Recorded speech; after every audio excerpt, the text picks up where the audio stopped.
It's incredible! My time machine is finally complete! Oh! I didn't see you there, kids! We're gonna go back in time to 4 points in Hominid Evolution! Come on! Now, a hominid is a primate of a family Hominidae that includes humans and their fossil ancestors. So basically, they were early humans, and they became what we are today through evolution. Things like mutations, migration, and selection made that possible.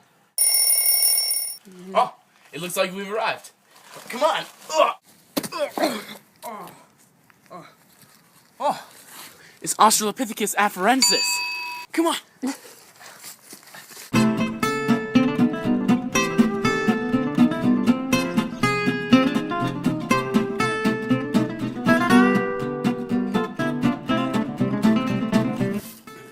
Lucy was a bipedal hominid from 3.9 to 3 million years ago and is one of our earliest recorded ancestors. They were pretty tiny fellas, with males standing at only 4 feet 11 and weighing 99 pounds. Their brain was about the same size as an ape's, and they had a sticky outy face.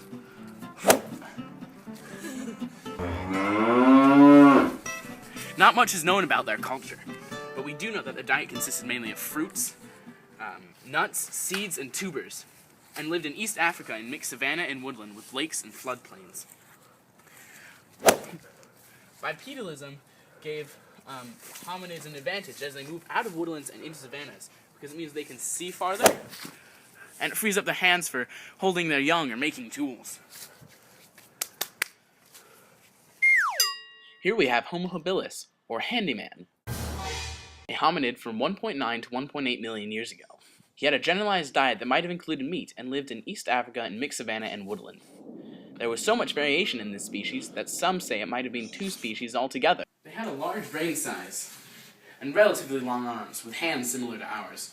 They were a bit taller than Lucy, with males standing at around 5'2" and 115 pounds on average. The reason Homo habilis is nicknamed handyman is because they made simple tools, like hammers and flake axes. There's even some proof that they traded these tools with others.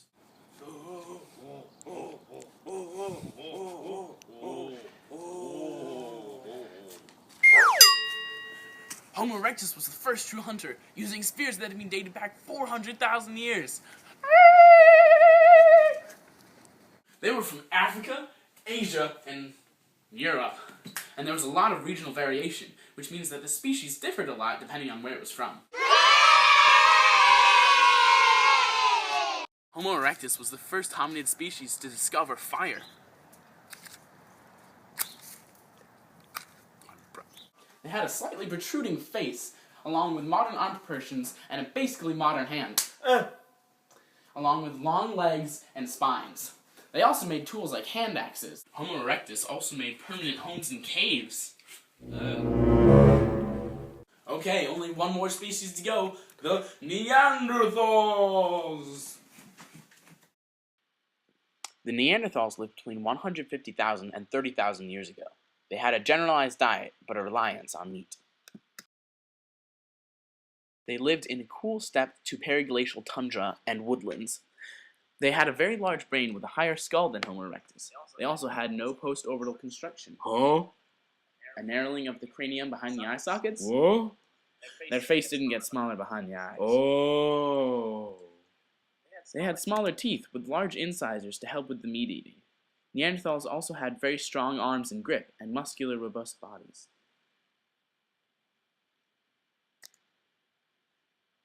Neanderthals wore clothes that they made with the help of scrapers and perforators, and even their own teeth. They also wore pendants. Another special thing about Neanderthals is that they buried their dead, sometimes with trinkets or in a flex position. Okay, I think that's all of them. Let's go back to the future!